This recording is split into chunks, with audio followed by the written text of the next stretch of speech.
Would you like to sing something? Oh, Do you sing? No, I You a don't. happy singer? I'm very happy singing in group, but I don't sing by Okay, myself. okay. Thank you, though. That was my first question when I met Krishna consciousness, if one could join or one could not sing. Well, it's all about the heart expression, Absolutely. isn't it? So, yeah. Sorry, would you, would you mind my throat? I have a passing that bag there. more. No, I just have a throat lozenge. Oh, in this bag? Yeah. My voice was cracking there. Thank There you you. go. And your hat. I don't know if you need your hat. Thank you. Oh, you still have one. I was gonna... Yeah, no, it's just my throat is a Oh, little. okay. I have a lozenge here.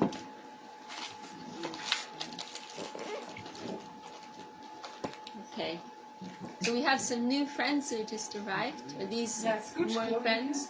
Closer. Come on in. Do you want to introduce yourselves to our group here?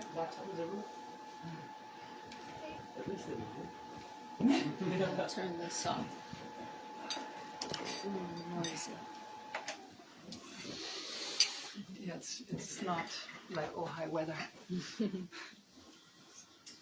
Somebody can sit here. My hip was hurting, so I needed to move.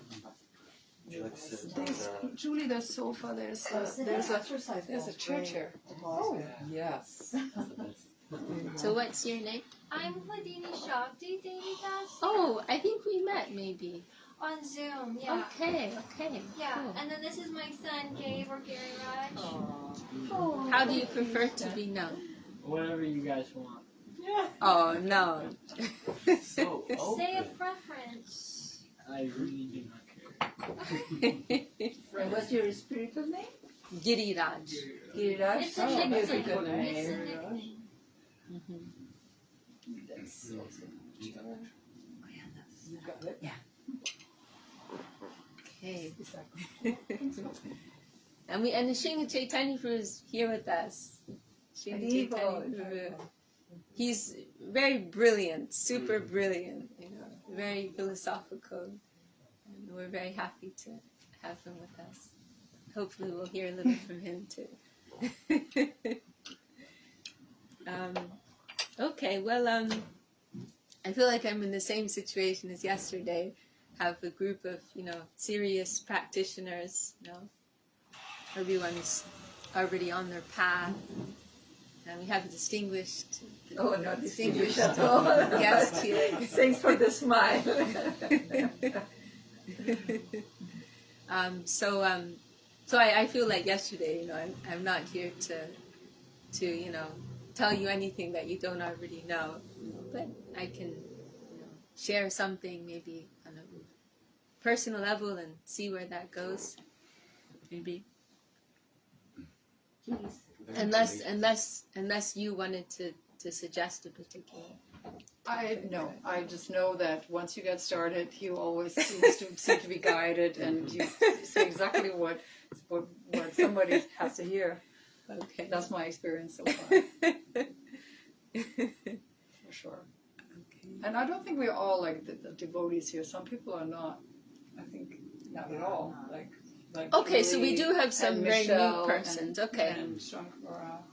Okay, so Julie and And Michelle, you're not initiated by any lineage either. They're just amazing kirtaniyas and other once amazing yoginis and yogis, but Okay. not exactly. Okay. And isn't your first program, Julie? First time? Oh no, I had told her in the car I worked for the Hare Krishnas in the 90s, so it was like way back. I used to sell t-shirts, so I'm familiar with some stuff. You used to sell Hare Krishna t-shirts? Yeah, well they were like environmental shirts and stuff we sold. Oh, it was like a Yeah. business. Yeah. Okay, I get it. Okay. Okay. All right. Well, my name is Vishakha, and I'm really happy to be here today by the kind, invitation and arrangement of Gangalila Devi Dasi, also known as Arati to some of you. And we've been meeting on Zoom meetings for a few months now, and I've always been impressed and inspired by her, sincerity and her enthusiasm. And now we get to meet her here in person and also meet some of her friends. It's a blessing to have you here. I feel like I got an upgrade today. And I don't know in what way, but I feel it. And I came the first time probably like around New Year's. Chintamani turned on the big TV in the ashram in Sedona or near Sedona where we were. And that's where I met you first. And you made points and then you clapped on your desk or something like that. and I you did that each time my head was spinning out about something was said, when we sometimes spin out a little bit, and you spun me right back in. And that's why I find you very fascinating to listen to, because I think it's easy to spin out, but it's not so easy to spin back in, and that's really important for somebody like me. Well, I hope to always say, share something that is relevant, and I hate to losing my audience is like my worst fear. So I like to try and speak in such a way that it's engaging, to everyone, because spiritual life is the most relevant topic, right? But if it's not presented in a particular way, then that's not necessarily recognized, right? I'm not speaking about you, I'm just saying in general, So, but I mean, that's like one of the wonderful challenges that I feel that I face, like it's been impressed upon me by my gurus that this is the most relevant thing, to everyone, man, woman, child, plant, animal, this is the topic for discussion. And then so the challenge that I find exciting and a little difficult too sometimes is how to convey that, to cross those cultural, social, whatever other barriers there are, to try to present this in such a way that persons can appreciate the immediacy, the relevance of this, no matter what their circumstances are. So, Srila Sridhar Bhakti-Raksha Sridhar Dev Goswami, my Param Guru, grandfather Guru, he told of this one occasion when he was doing some missionary activity in South India, and India has, I don't know how many languages, so many, official, unofficial, there's many different languages. So he was in South India, and I think the local language there was, maybe it was Tamil, might have been Telugu, not sure. And so there was some type of official who he wanted to get some permission from him for the purpose of his preaching activity, and this official was saying, well, you don't even speak our local language here. How can I take you seriously? First you should go and learn our local language, and then we'll support what you're doing. And Srila Sridhar Maharaj, he responded by saying, if I see that somebody's drowning in the river, and I need to call for some help, am I going to go and learn the language and then explain to them, oh, there's somebody drowning in the river? No, I'll find some way, by some gestures or some expression, I will find a way to convey to the people, there's an emergency here, somebody's drowning, we need to help them, And that man who he spoke to was very impressed, by that type of fervency, and he said, oh, this is how you conceive of this, this is how it is such a pressing thing, such an urgent thing. And Srila Sridhar Maharaj said, yes, that is how we see this, we don't have time, for anything else. Srila Bhakti Siddhanta Saraswati Thakur, our great-grandfather guru, he made one comment, and he said, I don't recognize any famine in this world other than the famine of Krishna Katha. Talk about Krishna, talk about God, talk about divinity. That is the only thing that is lacking in this world. So, and, as our consciousness awakens, that's something that we will begin to feel more keenly. Because normally we're living in a dull state. Our spiritual senses, they're dull. They're dulled down by the material energy. So we're not actually. It's like sometimes I think of it as a type of anesthesia. I had a dental surgery it's the first time I had any serious surgery a few years ago in Brazil, actually, and it was an incredible experience for me. It's they're drilling into my mouth, there's some sensation of this going on. It was like a 45-minute operation, but I didn't feel anything. It was so bizarre for me. So this is how the material energy is acting upon us in this world. We're not actually feeling our condition. Just like if this operation is going on, there's all this blood and skin and membranes are being torn open. It's very heavy. It's very aggressive. But we're not feeling it. So in the same way, we are actually in a dire situation. We're disconnected from our real interest. This is actually this is the headline news, really. Every day. Every day. This is what's the news? This is the news. We've lost who we are. We've lost our home. There's one expression of Bhaktivinoda Thakur, another one of our gurus, where he says, Vinod kohe hai hai, Hari Das, Hari nahi pai. Vinod, his name is Bhakti Vinod. He's crying, alas, alas, who is Hari Das? And Hari Das, it is a name, but literally it means servant of Hari, right? Hari is a name for the Lord, Das is servant. So, but it's also like a name that is used. So, who is Hari Das? Who is, in other words, constitutionally, by their very nature, a servant of Hari? Hari nahi pai. They don't have Hari. They have not got Hari. I'm an American, but I'm not being given entrance into America. Or whatever it may be. What I identify with the most at my core, I am separated from that. That is being withheld. I don't have access to that. It's a tragic situation. So normally, our senses are in this, under this Mayic anesthesia. We're not feeling our real need. We're not feeling our real necessity. But by the grace of the saints, the sadhus, the grace of Guru, the grace of the Lord, then that wake up, some waking up, and that call, we find that call in different places of the scriptures, Uttishtata Jagrata Prapyavarani Bodhata. This is one in the Upanishads. Please wake up, wake up. Now is the time to practice spiritual life. Don't waste your time. We have a song, a more simple Bengali song by Bhakti Vinod.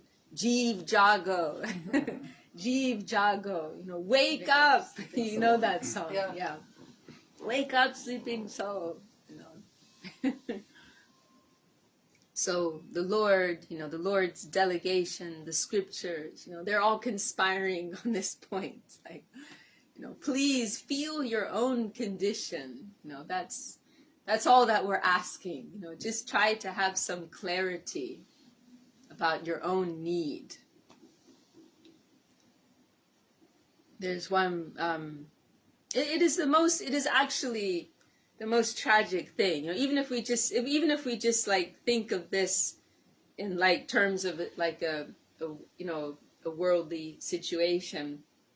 Seeing somebody who's in a state of intense delusion and suffering, let's say like someone with a serious mental disorder, and they don't realize their condition is so bad, they don't even have awareness of their condition, right? That's the worst kind of madness, when you don't even have awareness of your madness.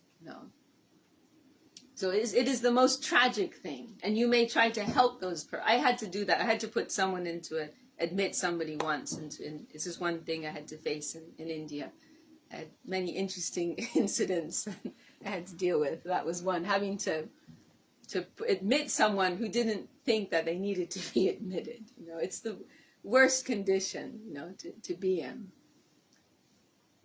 So this is the challenge, that our gurus and the great saints, they face. How can we help these people who don't know that they need help, who don't want help? There's one beautiful verse by Raghunath Das Goswami, one of our guides, our teachers from a few hundred years ago, in a prayer to his guru Sanatan Goswami.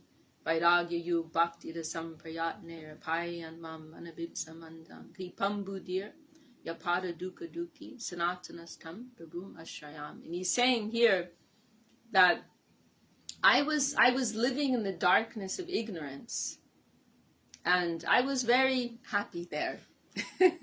I was very comfortable there, But my Gurudev, and there's this expression, some of you may have heard, para dukkha dukhi. It means that dukh means like sorrow or suffering. And it's a famous expression. It comes from this verse in the Vaishnava community. It's very well known. And so it means that the nature of the real saints, the real Vaishnava, the sadhu, is that their only sorrow is to see the sorrow of others. They don't have, or you could say they're in modern language, they're empaths, at the highest level. They don't have their own pain. They don't have pain over any experience or condition of their own. Their only pain, their only suffering is observing the suffering of others. And then we also have to remember, like, what do they, from their high vision, what do they conceive of as suffering? Not physical. Of course, there's concern for pity for physical suffering, but what is at the root of all of that? It is a lack of God consciousness. It is a lack of Krishna consciousness. So from their perspective, for a soul to be disconnected from their spiritual prospect, to have no awareness of the wealth that they carry within their own selves, that is the most sorrowful, the most tragic, the saddest thing. So the nature of the Vaishnavas, they see persons wandering in this very sad state, like orphans, who've forgotten their home, lost their home and their parents and everything that they have. And they're wandering in the street without this knowledge of all the wealth that they actually have. And they're feeling this sadness seeing that. So Raghunath Goswami, he's saying, my guru, my Gurudev, Sanatan, he's para dukkha dukhi. This is his nature. His sadness is to see the sadness of others. And kripambudir means he is an ocean of mercy. And this is another quality of the genuine saints, the genuine Vaishnavas, that there's no discrimination. It's not like you're standing in a court of law where there's going to be an assessment of everything good that you did, everything bad that you did, and you're going to get what you deserve.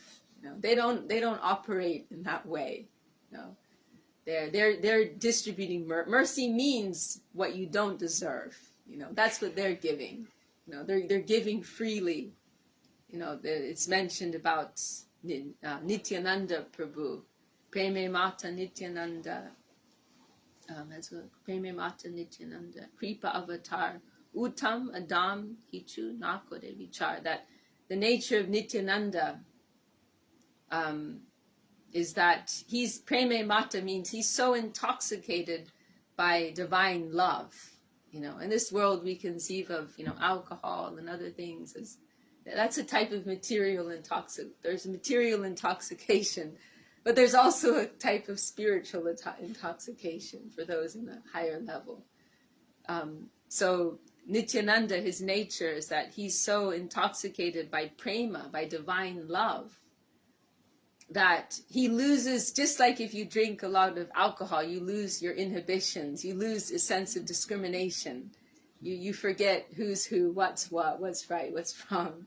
So Nityananda, his nature is he's so maddened by the power of divine love, prema, that he doesn't consider who's qualified for this and who's not qualified for this. No. Who deserves this and who doesn't deserve this. He's not considering. No. Simply, if someone comes before him, no, he will give this gift of divine love. You know, that is his nature. So Raghunath, he's saying here, you know, my Gurudev, you know, he's not considering who's fit and who's unfit, who's qualified, who's unqualified. And then he also, this is the point I'm coming to, he says in the Vairagya Yuga Bhakti, so he, you know, I had no appreciation for this high substance, this bhakti rasa. Oh, look who's here. You were with us yesterday, Govinda Nandini, right? Wow, you're here today again. Oh, There's sofa nice room here surprise. and a chair as well. There's plenty of space here. Hello, welcome. Yes, yeah, come in. There's more room. Welcome. And I'm not sure I'm restrooms. parked in a proper place. It says tenants only. Yeah, don't park there. Okay. Yeah, it's to the right with the gravel stuff, right? No, it's better to park not there. Okay. There's spaces up the street. And then restrooms are on our left. Yeah, wherever you like. Okay.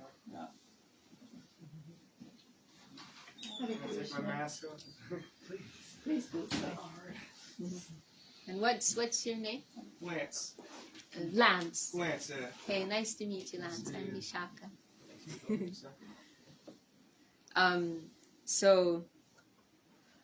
So he says, so I had no appreciation for this high substance, this nectar, this bhakti rasa, this nectar of devotion.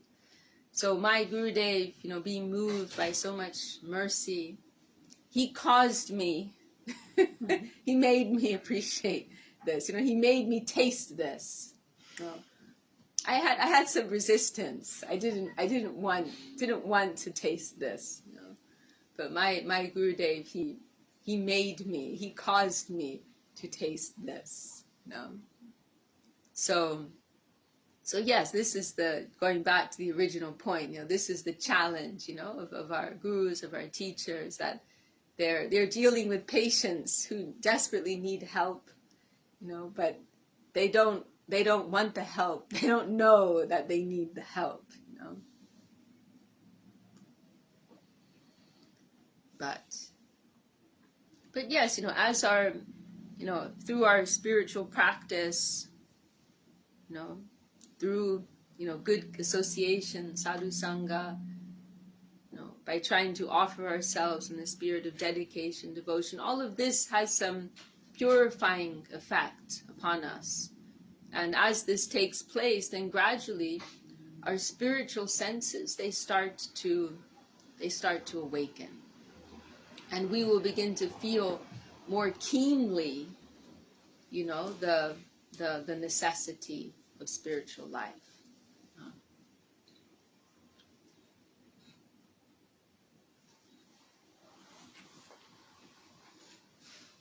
When Sri Chaitanya, I don't know, maybe not everyone here is familiar with Lord Chaitanya,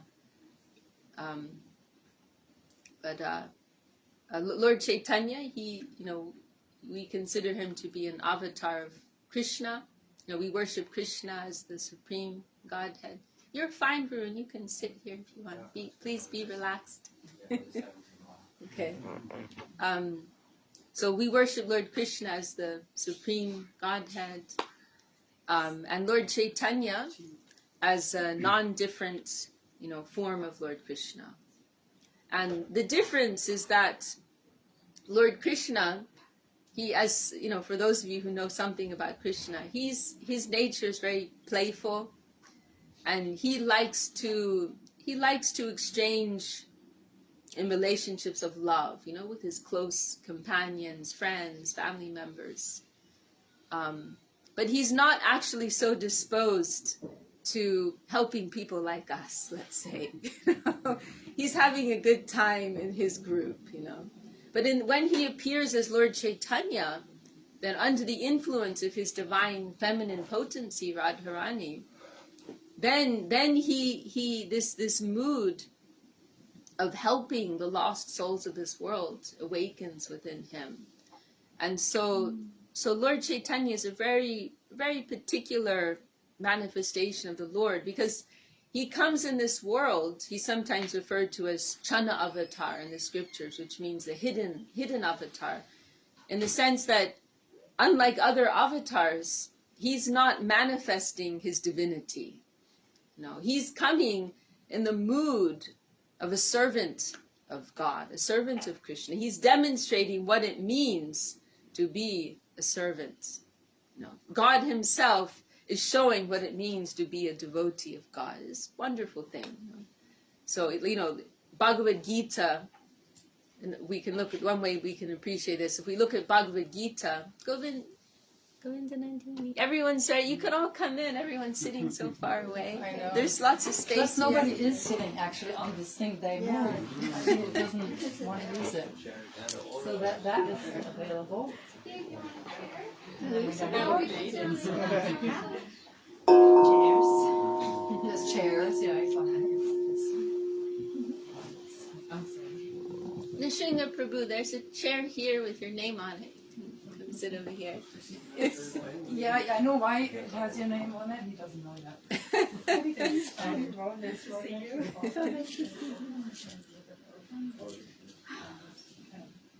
More air, because you were like corner. Yeah, I know you are. So there's an end to that. See, that's the name. You see it there? Then you shrink on air. Put it there for you.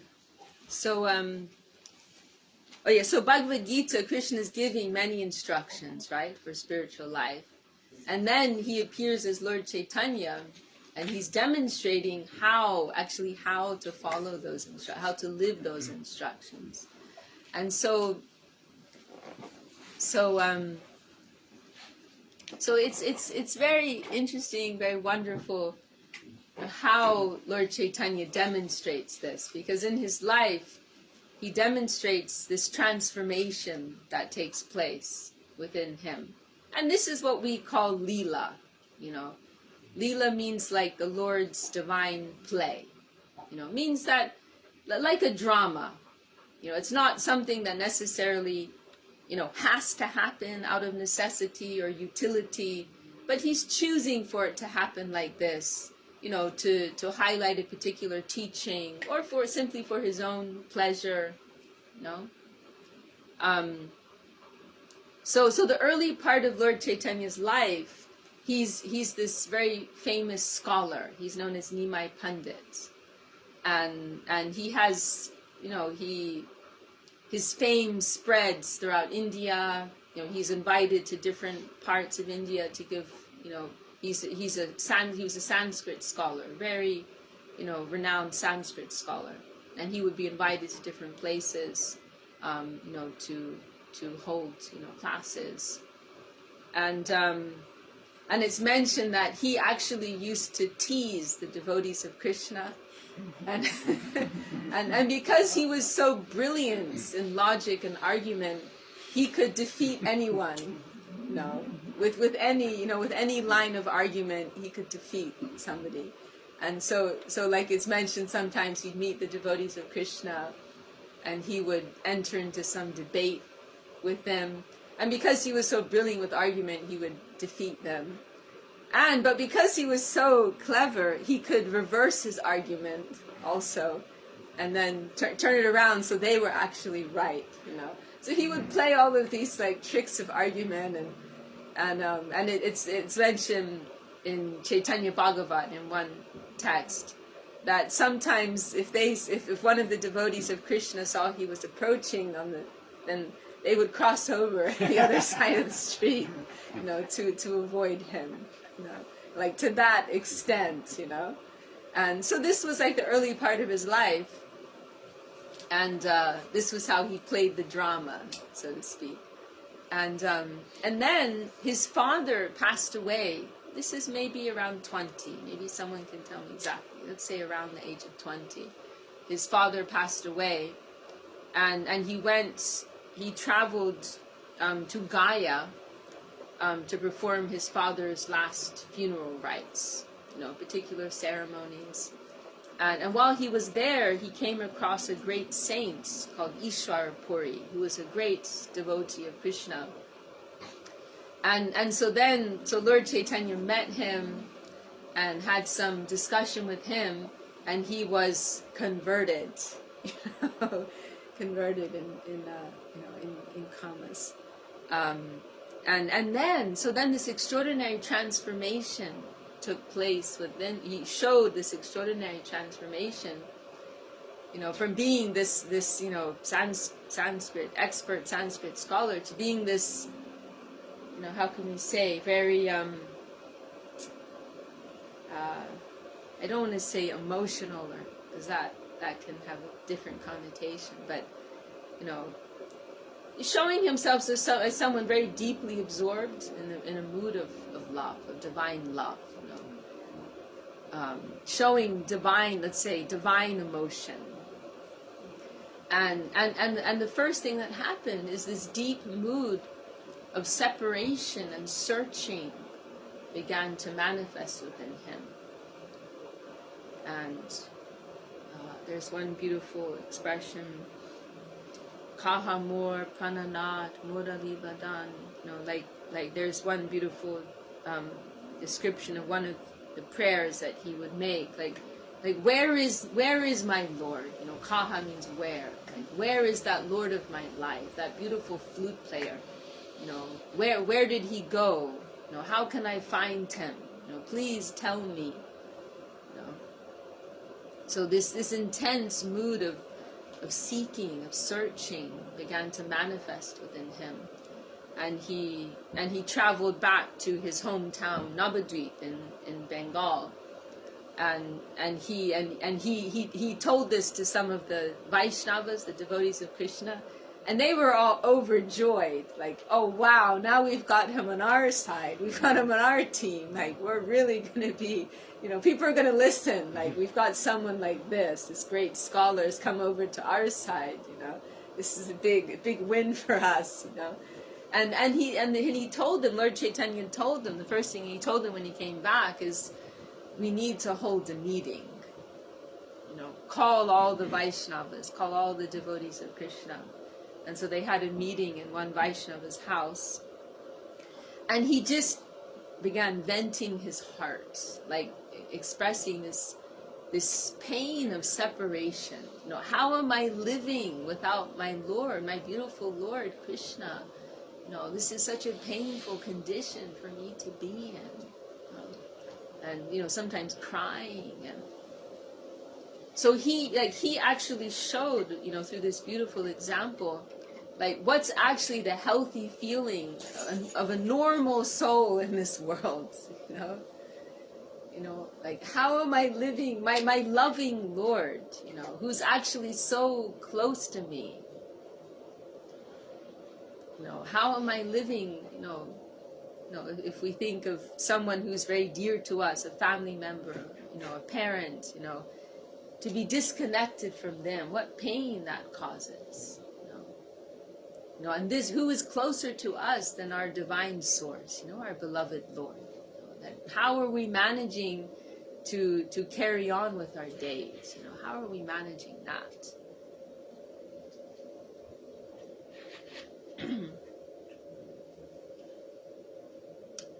Trying to remember this verse. Ahankara nivrittanam keshavo nahi doraka ahankara yutanam hi madhye parvajarasya. This is a verse in the Puranas, I think, or Gurudev saying that So this is the problem. Why don't we feel that? The ahankar, The ahankar means the false ego. This is the obstruction. So this is a very nice verse, Sanskrit verse in the scriptures, saying that for one who is free from the ahankar, from the false ego, Keshavo nahi duraga, means Lord Keshava, Krishna, he is not far. He is very close. He's living in our hearts. However, hankara yutanam hi madhye parvata rasa, means, however, for one who has the ahankar, for one who has this false ego, it is as if there is a great mountain range, between them and the Lord. I think of it sometimes as, like if you're living in attached housing and you have like a neighbor on the other side, you're sharing the same wall, but you never see each other, you never speak to them, you have no relationship. But they're right there on the other side of the wall, but they may as well be on the other side of the planet. You don't have any relationship. So in the same way, the Lord is that, as our Gurudev said once, there's not 1 inch of space, between us and the Lord.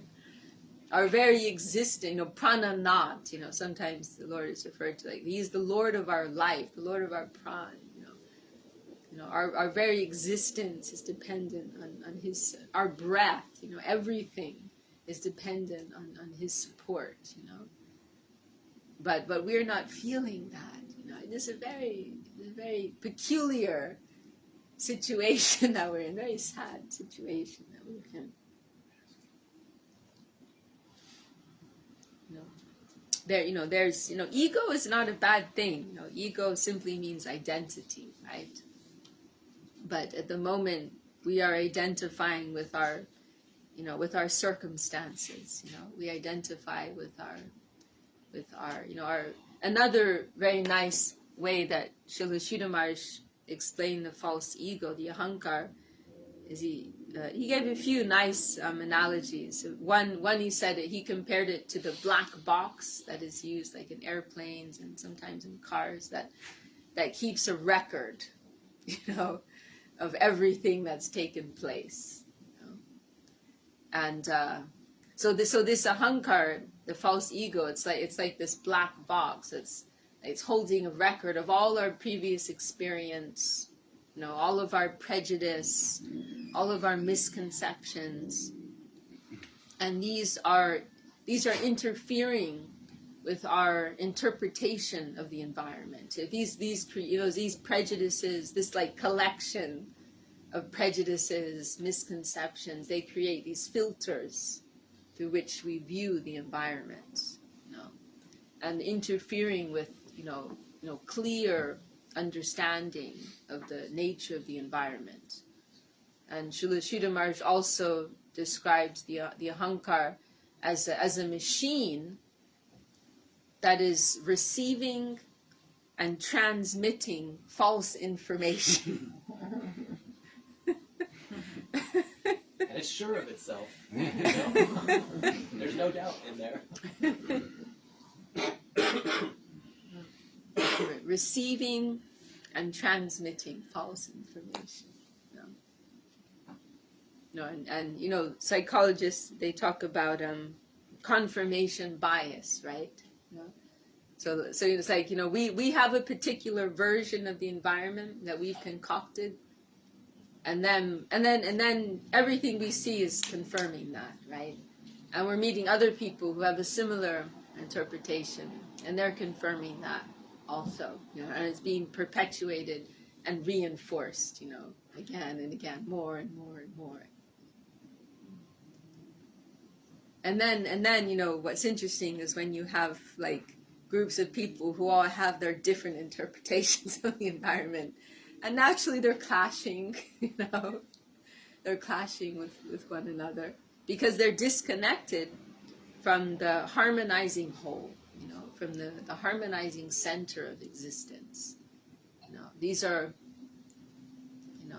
these things are all concerned either with selfishness or extended selfishness. This is an interesting expression that Srila Sridhar Maharaj used. You know, there's selfishness, and then there's extended selfishness. You know, it means that, you know, either we're concerned with our own concerns as an individual in this world, or we are extending that to others, and we are concerned with the individual interests of others. You know, but actually, because it's disconnected from our real identity as spirit souls, you know, then it's another form of selfishness. Let's take an example. You know, say an impoverished person, right? If someone's impoverished, suffering, there are different ways of helping them, right? And some people, they like to give handouts, right? And they'll give, you know, they'll give money or whatever. Another person will say, well, let's actually address the root of the issue here. Let's look at, get them into a system of education. Let's give them some means to become self-sufficient. You know, let's address this at a root level. Otherwise, you're perpetuating. You know, I'm not saying I'm not giving any opinion. I'm just giving this as an example of how there are different ways of appreciating, you know, how to help somebody, you know, and how, and so the vision of Krishna consciousness is we want to help people at a root level, you know. Otherwise, if you're just addressing, you know, things on a sensory level, on a physical level, you know, it's disconnected from our real identity, our real need. It is a type of selfishness. You know, it's pertaining to our physical nature. We're not addressing the root of the problem. You know? So sometimes people, they don't understand what we're doing, you know, because they say, you know, there are real problems in this world, you know, and you guys are idly sitting around talking about these abstract, you know, ideas, you know. Srila Sridhar Maharaj tells of how Michael Faraday, who was involved with the development of electricity, he did a demonstration once showing how he could make some pieces of paper move with electricity, this new invention. And there was a lady in the audience who was not impressed. She's like, what's so great about this? You're making some pieces of paper move. And you know, what's the utility of this? What's useful about this? And he responded to her, Madam, what is the use of a newborn babe? You know, screaming, crying, pooping, you know, baby. What is? However, if you take care of that baby, you nourish that baby, raise that baby well, they can do many great things in the world, you know. So in the same way, you know, these ideas that we're discussing, you know, in this world, they may appear to be irrelevant, abstract, but if you put these principles, you know, into action, you actually apply these things, we will see how powerful they are, how transformative they are, you know. Our Gurudev, Srila Govinda Maharaj, he emphasized a lot the principles of humility, tolerance, respect. And, you know, these things sound you know, can sound a little wishy-washy, how is that going to put food on my table, a roof over my head, you know? But you actually go out and apply these things in your daily interactions, in your day-to-day relationships, and, you know, what kind of transformation, how much you can transform your environment, how much you can transform your own experience, the experience of others. You know, these are very, very powerful things.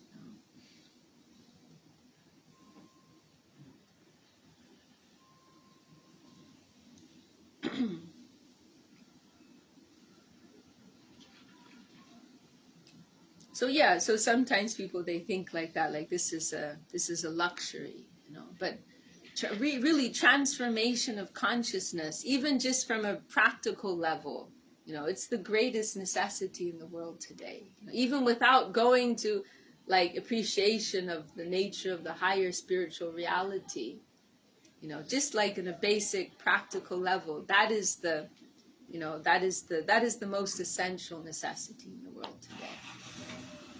There was one scientist who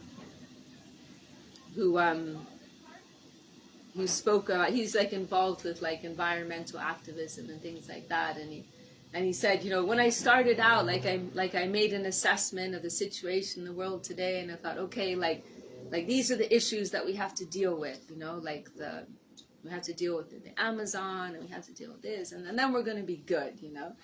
And then he spent some years like involved in that, and then he's like, actually, what's wrong today is, you know, selfishness, you know, greed, you know, this is actually, and he said, like, we scientists were not able to address these things, you know, what is required is, he actually said, what's required is a spiritual and cultural revolution in the world today, you know. We can go and fix everything, but if you don't transform the consciousness of persons, then the whole thing's going to play out again. So anyway, that's a very, like, you know, that's like a very basic understanding, you know, what to speak of, you know, the privilege that we have of approaching, you know, dynamic spiritual reality, you know, and we're told that, you know, we have a place there, you know, that is our real home, that is where we really belong. It's not just that we're supposed to struggle in this world. You know, and it's not only that we are, you know, that's already reassuring to be told, you know, you are an eternal soul, you know, you are not limited to the body, this mortal body that you have at present. That's already very good news, right? And this is the first news given in Bhagavad Gita, you know. You're not, don't worry, you're not this body. Oh, thank God. You know? So no, that's already really good news, but there's more to come. You know, like there's a dynamic, beautiful world that's based on love and harmony, you know, and you have a place there, you know. You have a loving Lord. There is a loving center. You have a natural relationship, you know, with that divine being, you know. So, you know, this is all very happy news. Mm-hmm. Does anyone have any question or comment at this point?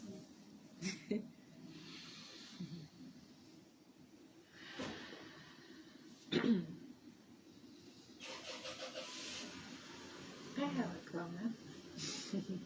I like very much listening to you and being with all of you here. So thank you so much for creating such a beautiful space. And just reminding all of us that we're all in that position, because sometimes by the great mercy, absolutely undeserved lack that we have been at least exposed to Krishna consciousness, we might get the wrong idea that we are not in that urgency, or that we already solved that urgency. But you put it very clearly, as is being told by all of our grandfathers, great-great-grandfathers, and the beautiful paramparam, all of our gurus have always said that it's such an emergency that there is a fire, and that we don't realize it. We're burning and we don't realize it. So it cannot be more urgent. And everyone is in the same situation. And we actually can help. We can help ourselves to recover that loving relationship with our beloved. And to know that that's happiness. So we can stop all this madness of being unhappy, and also help the others. And the comment that I wanted to add to that is just a friendly reminder that we all have been also given the tool to do it, the most simple tool, that is what Lord Chaitanya came to actually do, to give us that tool as well. And that's the beautiful Mahamantra. Mahamantra Hare Krishna is something that we can all give to others. So it's like Krishna is already yours, you can give it. And it's as simple as that, because you may feel, but I really don't have it. I'm still unhappy, suffering, burning. I don't have it. But in the process of giving it, you are going to get it as well. So this is the kind of medicine that you can give to others.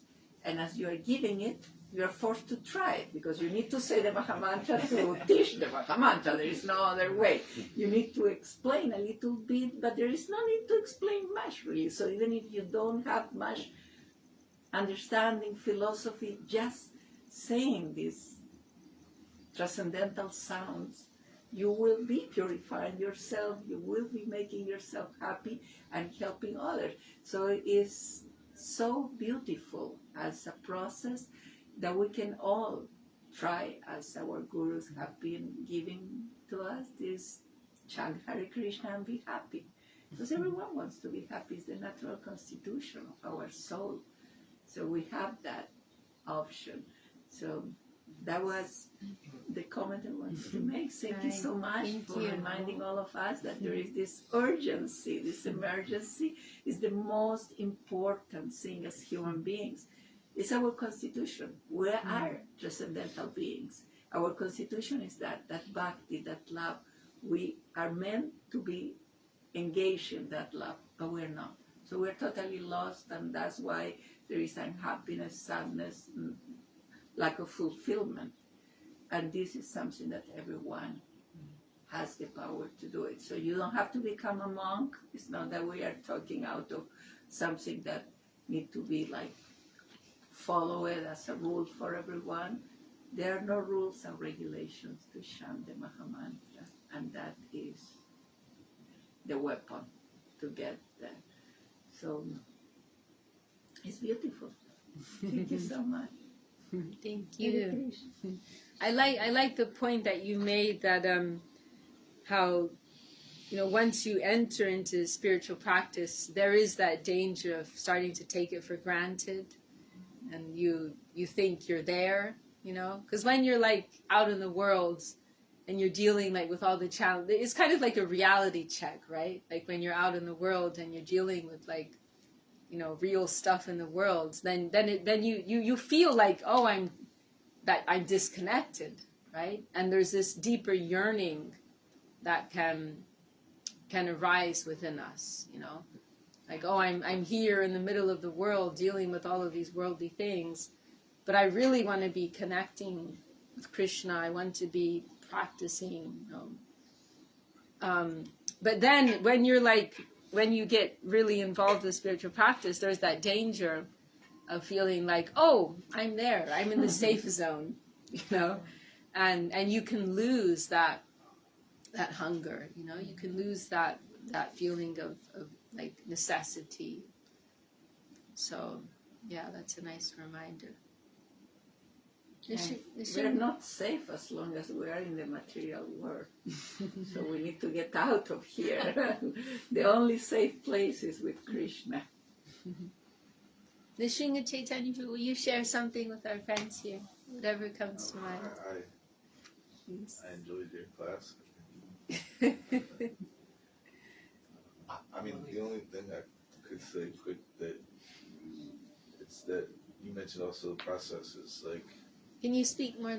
Could everyone hear? Sorry. Just, well, you know, that's also consoling for us. That one place, I think Srila Sridhar Maharaj says, he says, just to be searching on this path is such a great fortune already.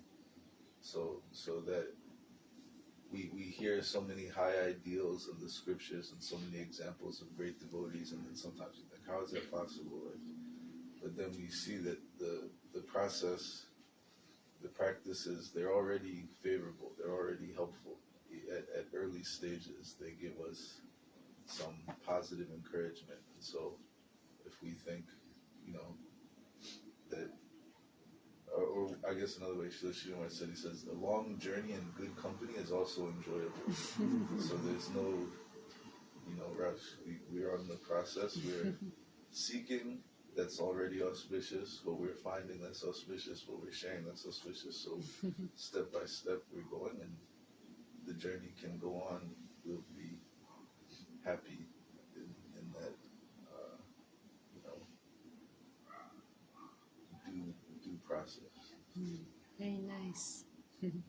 Did you have a question? Oh, no, well, I guess so. Yeah, I do have a question. If I would be willing and everybody's interested in hearing something, perhaps about the nature of the chakras, that I think perhaps no one's heard yet. At least no one in this room. Okay.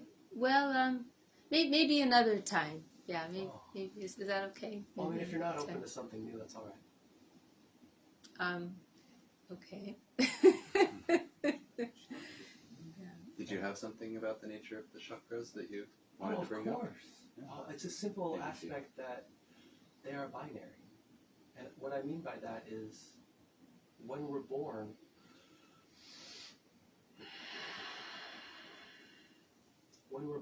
each center is given its nature.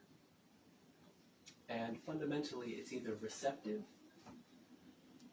or emitting within definition.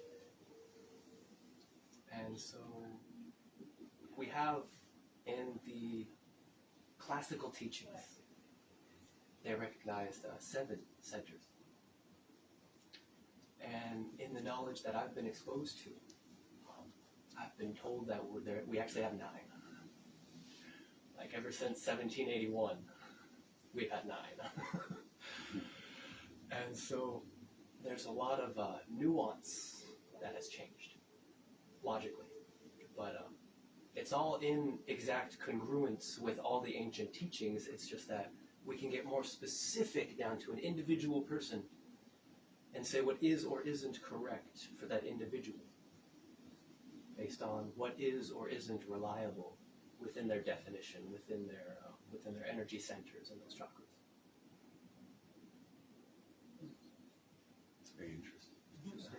May I add something?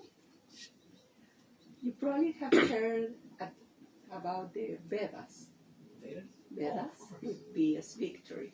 And you probably have heard about the Mahabharata, the greatest epic story ever in history, and how all those verses were written so the Bhagavad Gita, that is the center, the core, could be spoken.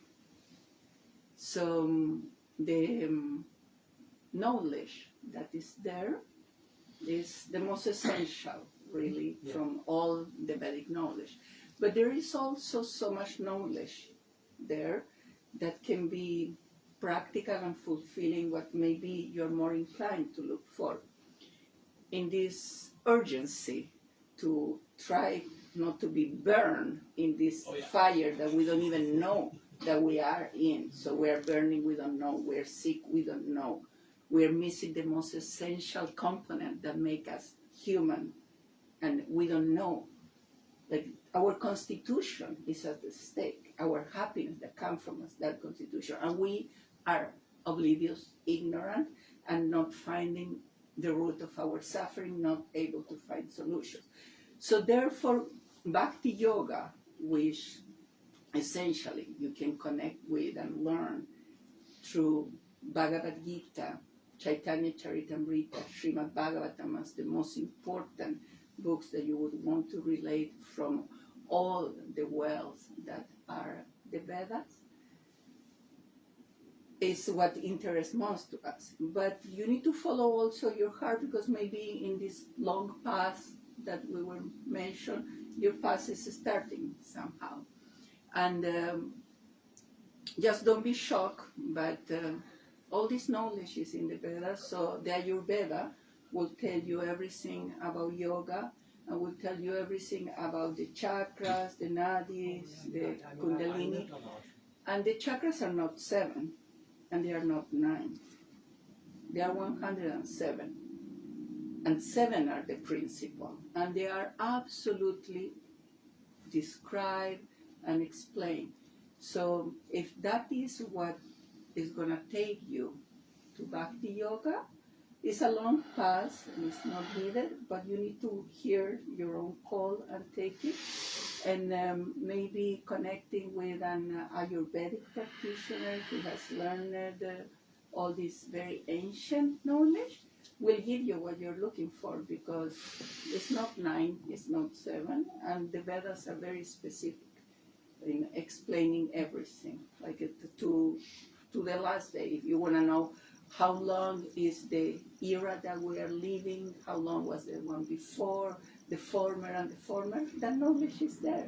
So it's possible to also fulfill that curiosity or need to learn. So yeah, they are not 9. They are 9, but they are a lot more.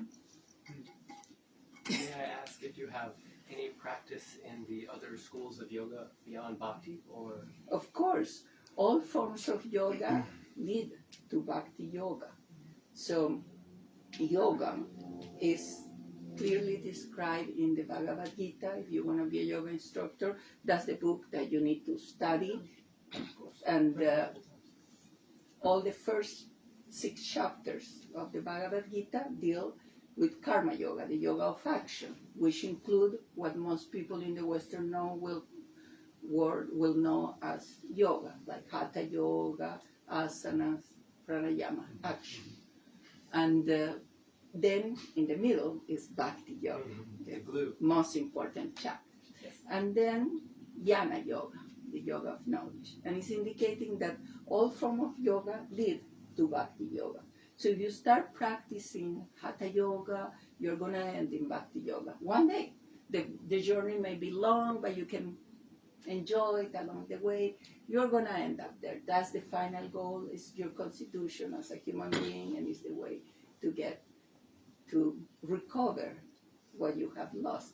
So all form of yoga will lead to bhakti yoga, and I think that all of us, one way or another, have either started practicing a form of spirituality that was connected more with impersonalism rather than with personalism, which is described also in Bhagavad Gita, chapter 12, and that any form of yoga that you practice, if you go to the depth and the core, is going to take you to bhakti yoga, like hatha yoga.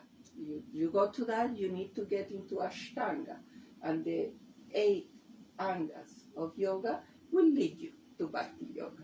So I think that that's one path that you would like also to explore. I do love bhakti. Thank you for sharing. You're very welcome. We had a hand raised. Yeah, I was wondering if you studied like Kundalini yoga very much. So I studied that for about 10 years prior to Bhakti Yoga. And near the end of that journey, I went to Amritsar, to the Golden Temple, which for like Yogi Bhajan. That was the temple where it said he cleaned the floors for many years. Oh, wow. So I went to that temple, and in the center of it, their altar is a massive book, and people have oxtail fans, and they fan it.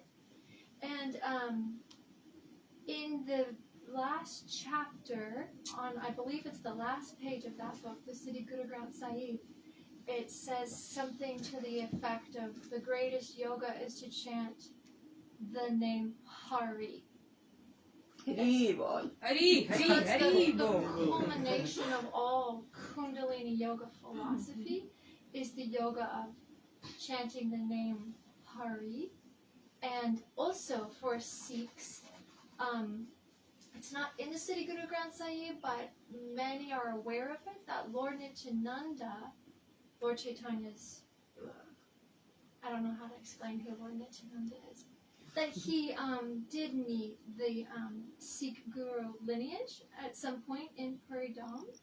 And so actually Sikhs are bhakti yogas, just kind of like sidebar a little bit. That's my conception at this point. But when I studied it, I was often doing this kriya because I had like the manuals where I was bowing and actually to like a wall.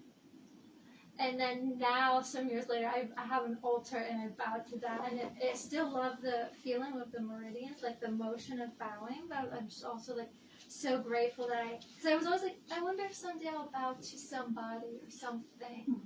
It's like 10 years of that. And I was like, oh, cool, now I can bow to How wonderful. something. Yeah. Thank you for sharing. I think also, Vishakha, you mentioned something good a few days or weeks ago about ascension versus descension. and that was pretty. I don't know if you can elaborate. Yesterday. Okay, sure. Yeah. So we're talking about chakras now.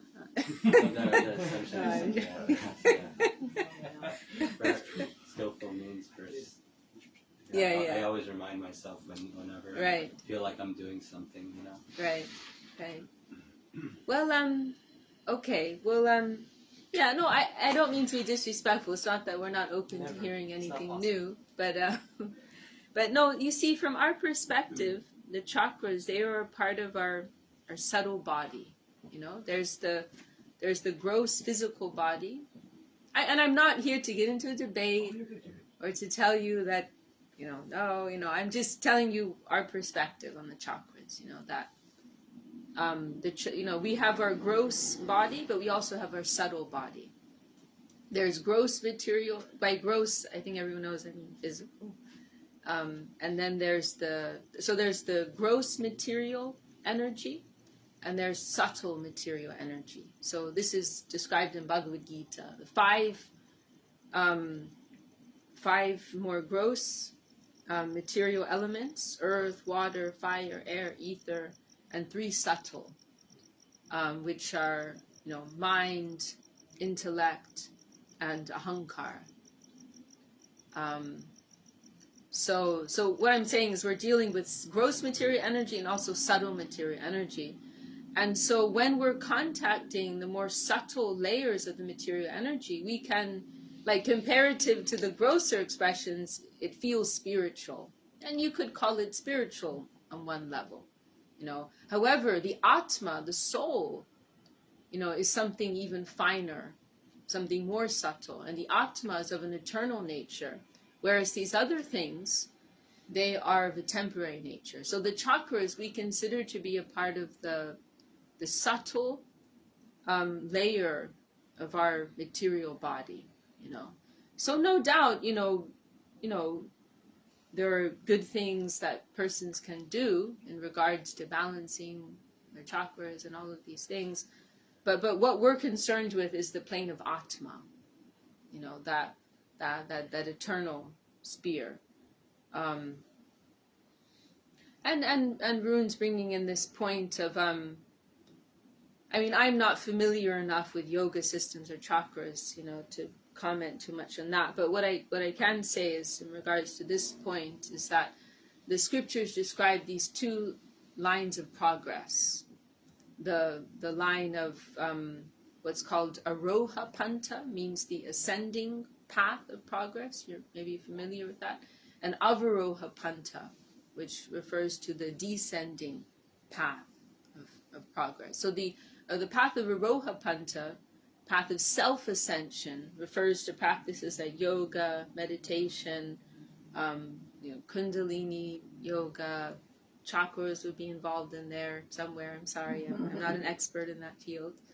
And so there's focus on through vigorous practices, meditation, yoga, asanas, detachment from the material energy takes place, and liberation, moksha. That's like the goal, right? Moksha is achieved, right? Whereas the line of Avaroha Panta, descending path, it's a different approach. And the focus is more on trying to connect, trying to be a recipient of divine grace, to connect with the descending line of mercy. So we're going to succeed, we're going to advance, not by our own endeavor, by our own strength, but by divine grace, that's descending from above. And so in terms of the goal or where these things will take you, the line of self-ascension, it can take you to the point of moksha. It can take you to the point of liberation from the negative side. So one helpful example that Srila Sridhar Maharaj gave is he compared that to getting a passport. In a sense, like a passport is establishing your identity, right? So in that sense, we can think of moksha as your identity as an eternal spiritual being has been realized. You've got your passport. However, the Vaishnava school, they recognize, different from many other schools within the Vedic sphere, they recognize that there's not only this plane of non-differentiated spiritual consciousness that we're going to merge into as the final goal.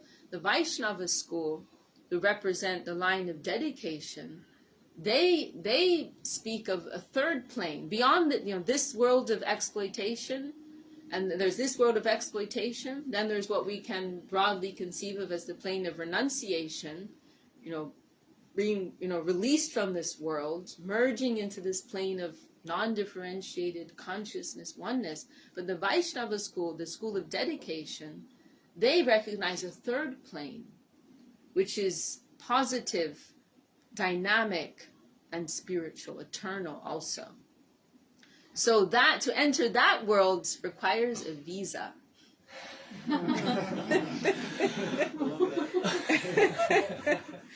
And a visa, what is a visa? A visa means that you have proven to the authorities of the country where you want to go that you're going there in their interest. You're not going there to colonize, to establish, to exploit, but you're going to make a positive contribution to that country, right? So, if we go to India, most of us have to get a visa.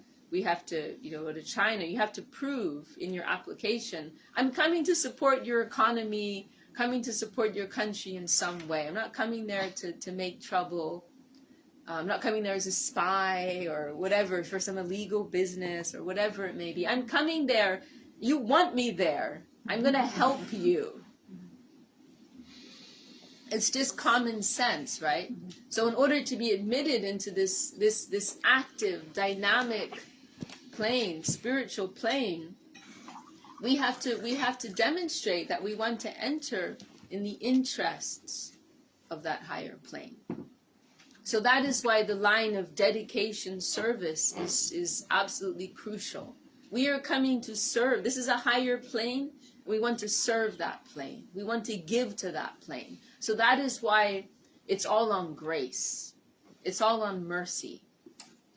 No.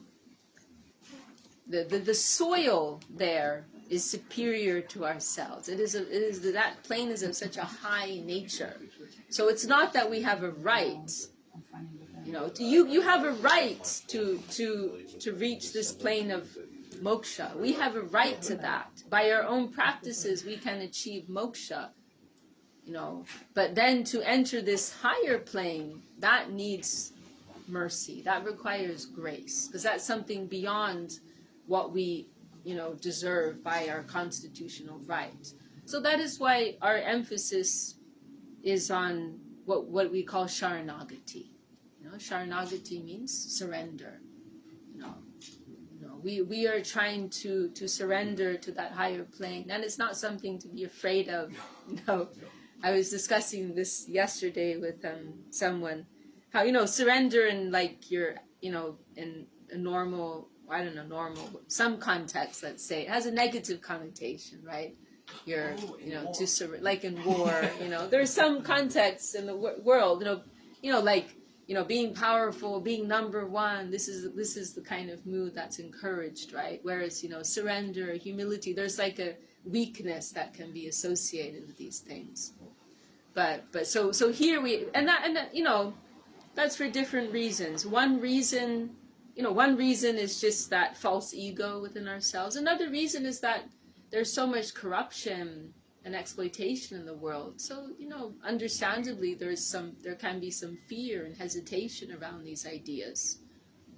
Or we're going to be humble and this person's just going to exploit us, right? That's the kind of world we live in.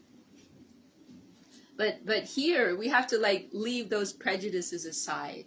We're approaching, a loving Lord who wants to play with us. At the end of the day, that's what it's about. He's not interested in dominating or controlling or exploiting. He just wants to play. That's why we like Krishna. Our Gurudev, he said once how we give our respects to all the different forms of God, and then we go to the playground and we play with Krishna. Or another time he said, he was speaking about Allah, and he said, Allah is so great, I like Allah so much, but I cannot play football with Allah. I want to play football with my Lord, you know. So this is why we like Krishna. You know, he's the most sweet, the most charming, he's the most accessible. You know, Krishna represents the closest approach, you know, where the finite can have the closest approach with the infinite. We were mentioning yesterday, and I'll mention it again because it's I think it's also relevant to this discussion. Srila Sridhar Maharaj, he gave this presentation once in this religious conference. Somebody challenged him, you're a finite being, you're speaking about the infinite, how can the finite know the infinite? And Srila Sridhar Maharaj immediately countered, you're right, the finite cannot know the infinite. However, the infinite must have some means of making himself known to the finite. So in other words, you know, we, by our own strength, by our own limited faculties, we cannot approach that supreme entity. But we can hope to attract his grace, his mercy, his love. You know? So how can we be a receiver?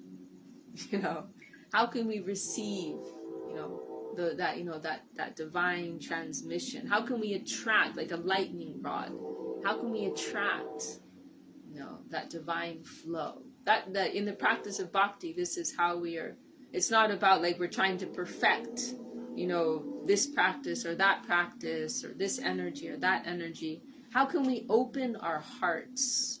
How can we open our consciousness, you know, to receive that? So these are, you know, these are different lines of progress, and you know, this is where we're coming from. Yeah. Maybe should we stop there? Do you want to close with something? Oh, just a silly thing. I really like the playing, the playfulness. So here, you can toss the idea of Krishna around. I thought it was too funny. You toss it around. I don't know if I want to toss Lord Jagannath around. It's not for tossing. No, thank you. For me, it always takes some time to digest what's been said. It's not like, oh yeah, I know what you're saying. It's a lot, and thank you so much. It will take me some time. That was the mercy right there. So now you need to start Hare Krishna, Krishna Krishna, Hare Rama. See, we invented a new Rama, Rama, Hare Hare. The Lord have come like your head. That descended. Yeah. Oh, and she's sharing. So that's perfect bhakti. Well, maybe we'll. Were you finishing the sentence there? I don't know.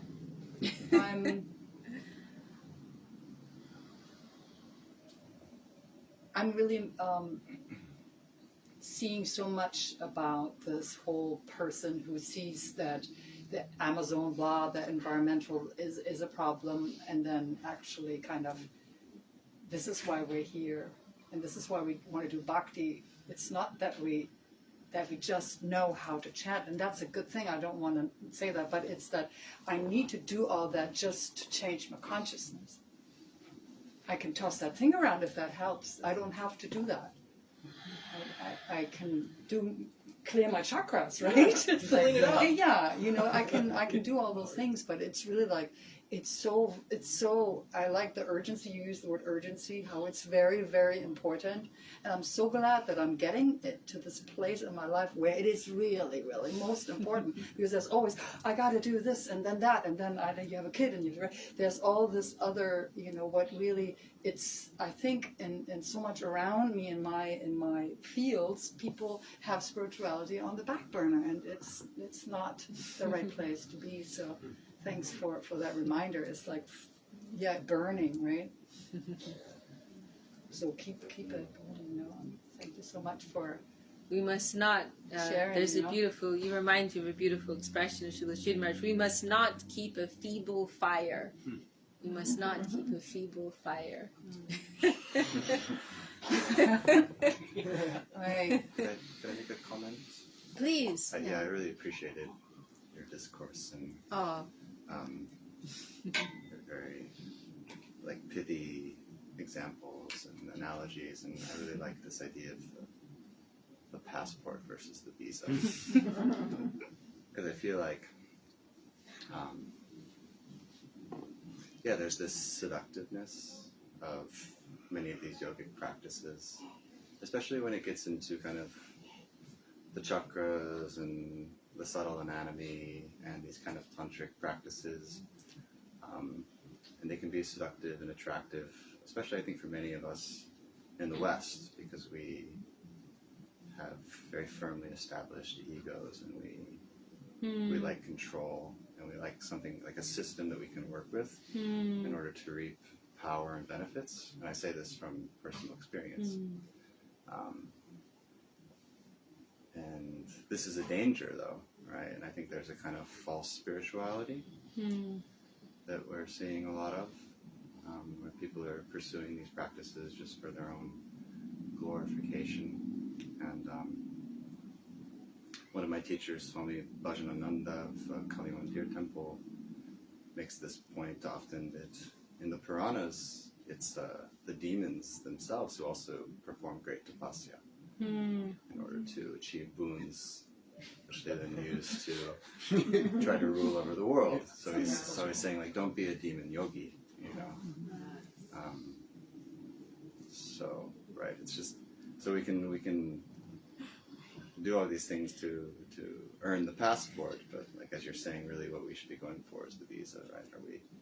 Do we want moksha for our own sake, or moksha for the sake of all beings? Right? Because they say like the liberated being benefits all sentient beings, right? Ultimately. So I appreciate your well, that's a points. very insightful comment. I appreciate that very much. When you were talking about the descending process, I remember once hearing on the tape, Guru Maharaj said, all that is necessary is to touch the heart of the autocrat. So he said, Krishna is playing, he's free, but somehow if you can touch his heart, then that's all that's necessary. And he said the way we do that is to realize our need, to realize that this is our true need. When we feel that I'm most needy, this is what my heart requires above all else, then he said Krishna has become sympathetic. He said that when his mercy is attracted, this is the complete, it's the main ingredient that is required. So I don't know, just reminded me of that. To touch the Lord's heart. That's all that is required. Very beautiful. I had an interesting discussion with Kelly yesterday, and she was saying how sometimes she feels this pressure to, learn this and learn that and do this and do that, But then we were coming to this idea that, actually just to be a beautiful person, to be a genuine person, that is the best thing, So in the same way, we can become expert in, this spiritual practice and that spiritual practice. This expert in chanting this mantra, that mantra, this yagya, that yagya. But, can we touch the Lord's heart, Can we touch the Lord's heart, or touch the heart of a saint? Can we find a place in the heart of a Vaishnava, the heart of a saint, And that is something very simple, but it can also be very difficult, actually. Because of our ahankar, because of, these layers, we build these walls, we build these barriers. So, Taddore Tadvantike is mentioned in the scriptures. Very far and very close at the same time. Very close and very far.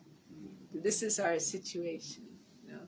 It is the most natural most easy thing to us, but now we are separated from it, so very close, but very easy, but also very far, very difficult, It's a peculiar situation. Okay, well, I'll finish. I'll sing one song that has many names of the Lord. We traditionally conclude our discussions with this, and then we'll have a little Mahamantra, and then I think Anglila has some prashad for everyone. Okay. Did you want to say something? I have a question. Okay. How can we attain enlightenment in this lifetime? How can we help others during these times that we live in? How can we attain enlightenment in this lifetime? And how can we help others? Right. Okay. Well, that's a big question. I'm going for round 2 here. It's strange times we live in now, so it's like that. Yeah. Thankfully, we have Well, there is a path that has been laid out for us, by those who have achieved enlightenment. There's one analogy given that the great saints, they're like lighthouses, they're lighting the way for us, and they're showing us the path.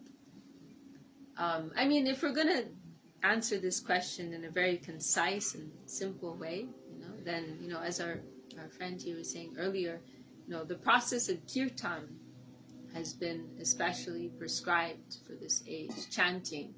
The scriptures of India, the Vedas, they describe how this world moves in a cycle, 4 different ages of time. And, by the influence of the material energy and the advancement of time, then as the ages progress, or regress, there's a degradation that takes place. Degradation within society, within the nature of humans, and the scriptures prescribe, in consideration, in accordance with the nature of the people, in a particular age, there is a practice that is prescribed that is suitable for them.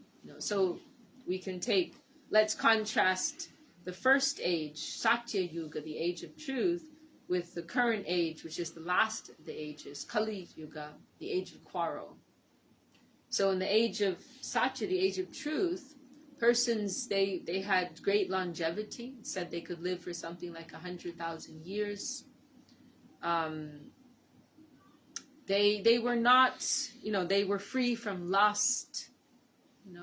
They were not dependent on, external sustenance in the way that we are. Their consciousness was very evolved. So the prescribed spiritual practice for that age was yoga and meditation. And these persons, they could sit in meditation for years at a time, fully absorbed, without having to, bathroom break or snack time or whatever it may be, And it said that they could maintain their life force for as long as their bones were intact. Now, fast forward the present age that we're in, lifespan is, much, much shorter. 100 years is, if you're very lucky. The mind and the senses are very strong in this age, so it's difficult for us to focus for long periods of time. The environment is very polluted, so some of the practices, like for example fire sacrifices, they were prescribed in a previous age. There are many very pure ingredients which are required for that. In this age there's so much pollution, contamination of different kinds. Food, we are utterly dependent on food. So the Satya Yuga, the bone, as long as our bones are intact, the life force can be maintained. And the next age is the nervous system. And in this age, we're dependent on food. So actually in Kali Yuga, it's generally in the scriptures generally forbid fasting for more than 24 hours. Because whereas in previous ages, like, it was normal for persons to do like a, weeks or months or a year at a time. But in this age, it's not recommended, because we depend on that to maintain our life force. So it's an age of we're limited in many ways. So for this reason, this very simple practice of kirtan, chanting, calling upon the Lord's holy names, has been given.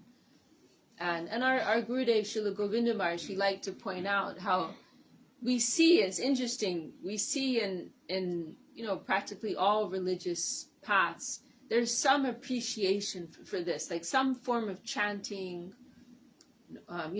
Christianity, they have the hymns that they sing. Buddhist, they have prayer beads. So we see it in practically every religion. There's some recognition, like calling out to divinity, through this medium of sound, the chanting, calling upon the Lord's name.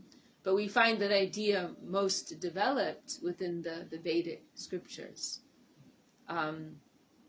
So it's a very powerful practice, and through that practice, then through sincerely, practicing that, then these material layers that we've been discussing, mind, intelligence, false ego, and in a more gross level, the senses, our identification with body, these things will start to dissolve, and that true, bright, eternal self will begin to awaken. We'll begin to feel that in a tangible way. And not only that, but our connection with our loving source, will be revived. So, self-awakenment, enlightenment, self-realization, and also connecting with our loving Lord, Krishna.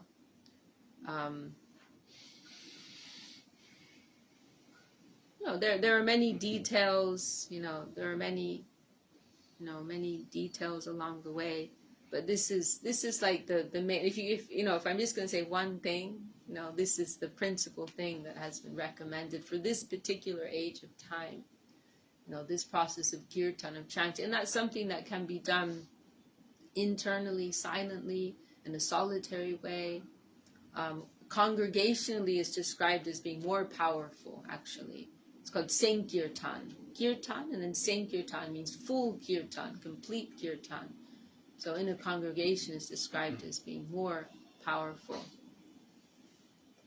And that's something that will benefit ourselves and will also benefit others. Yes, as you say, there's so much trouble, so many problems in this age. There's one verse in Bhagavatam, Kalir doshani derajan yastihe ko mahanguna kirtanadeva krishnasya mukta sangha parambrajad, saying that in this age, there's so many, dosh means like a fault. This age, there's so many faults. There's so many problems. However, there is one mahanguna.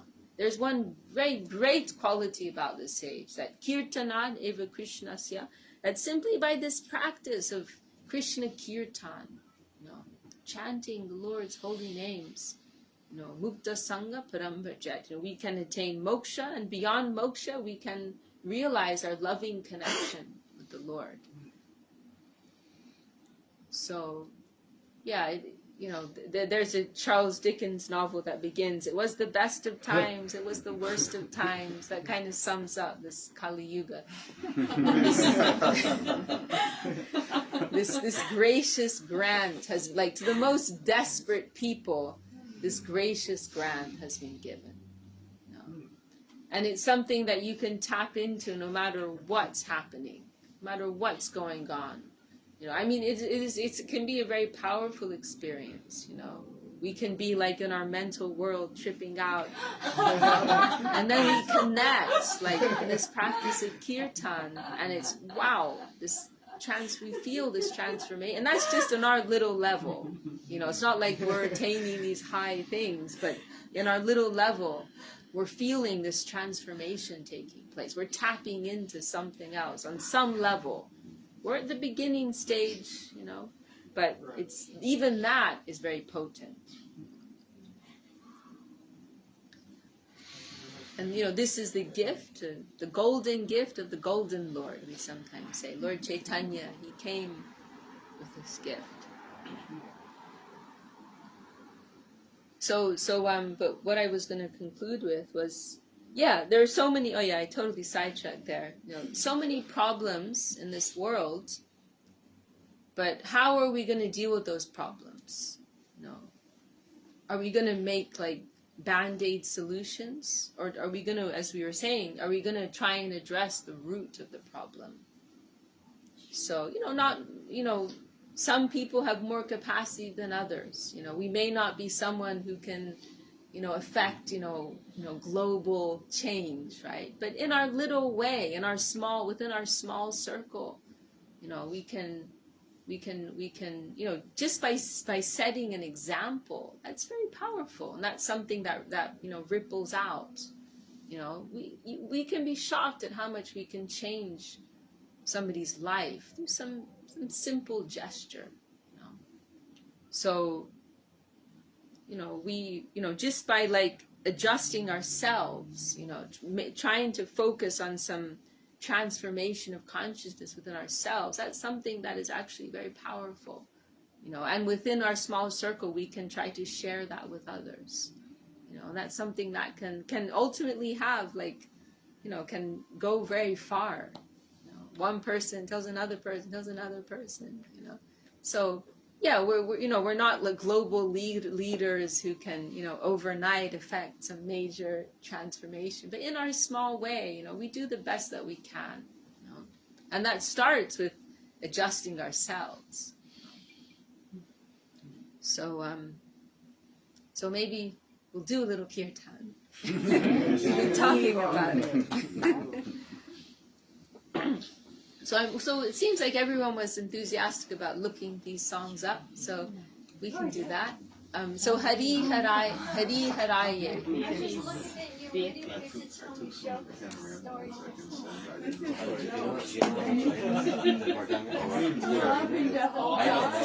It's too big for me. You were getting into the groove there, Varun. Yeah, the 3-beat one. You're close. You were getting into something. It's in your blood. You're Indian. That's what they keep saying. For Mohammed. Your mind is like, it's not possible. I couldn't be that great. No, you really were getting there. Yeah. So yeah, Hari Haraye, it's called. Does everyone look it up, or maybe you want to sing it? I can type it in. What language is it? This is a Bengali song. The last text on Bengali, it didn't work for me. I have a lot more experience in Sanskrit. Okay. How do you spell Harai? Yeah, but H-A-R-A-Y. I'm more attracted to Sanskrit. It's kind of funny. It's also the way that we have transliterated it into English. It could have been English better on that page. That's my interpretation. Do you have the on Do you want me to type it in? Okay. I think I might know it. I think Genevieve Harrison, she's singing that one. Yeah, I think. I bet she sings it. Yeah. So, because she's been teaching me more. Like, I mean, you know, I don't know her in person, but I would love to listen to her chant. Also in And this she's time, been after teaching me more after chants. every class, they sing that song. Yeah. I think they But I sing a probably know it. shorter version, Do though. they? Oh, Yeah, I think it's a little. There's like half of it or something. that's yeah. Let's see if it's here. Yeah, it's here. Oh, thank you. Hari Haraye Nama Krishna Jadavaya Namaha. Hari Haraye Krishna Hari Haraye Nama Krishna Jadavaya Namaha. Hari Haraye Nama Krishna Jadavaya Namaha. Jadavaya Madhavaya Keshavaya Namaha. Jadavaya Madhavaya Keshavaya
Nityananda Shri Advaita Sananda Adadada Shiva Sadi Gaur Bhakta Vrinda Radha Shiva Sadi Bhakta Vrinda Adadada Shiva Sadi Gaur Bhakta Vrinda Radha Shiva Sadi Bhakta Vrinda Sriyukta Sanatan Vatara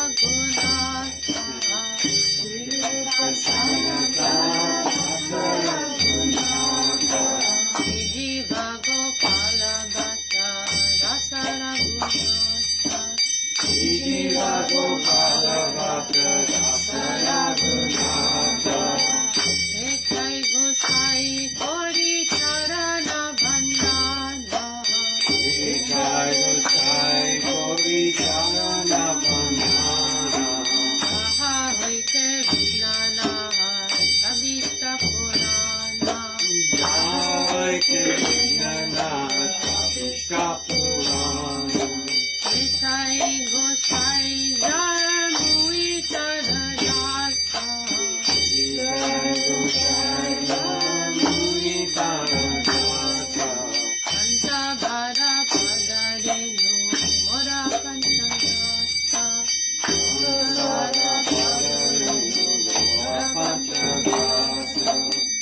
Adara Charana Sabi Bhakta Sanevasa Anuracharana Devi Bhakta Sanekasa Aname Janame Moho Adilasa Jnane Joname Mohari Abhilasa Ekai Gosai Yarbe Braja Koilovasa Jai Gosai Yave Raja Kore Vasa Radha Krishna Nitya Leela Kodila Prakasa Jai Krishna Nitya Lila Purila Prakasha Anande Bolo Hari Bhaja Vrindavana Anande Bhola Hari Raja Vrindavana Shri Guru Vaishnava Pade Bhajayamana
Krishna Krishna, Hare Hare,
All the assembled devotees and seer seekers. Jai, Jai, Jai, Gangalila Devi Dasi. Jai. And sorry, I couldn't quite capture your name. Jai Bhakti. Jai Bhakti. Jai Bhakti.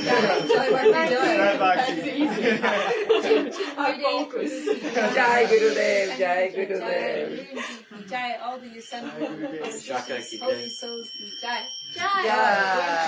Jai. Jai Vishakha Dasi ki. Jai. Gaur Premanande. Hari Hari Bol.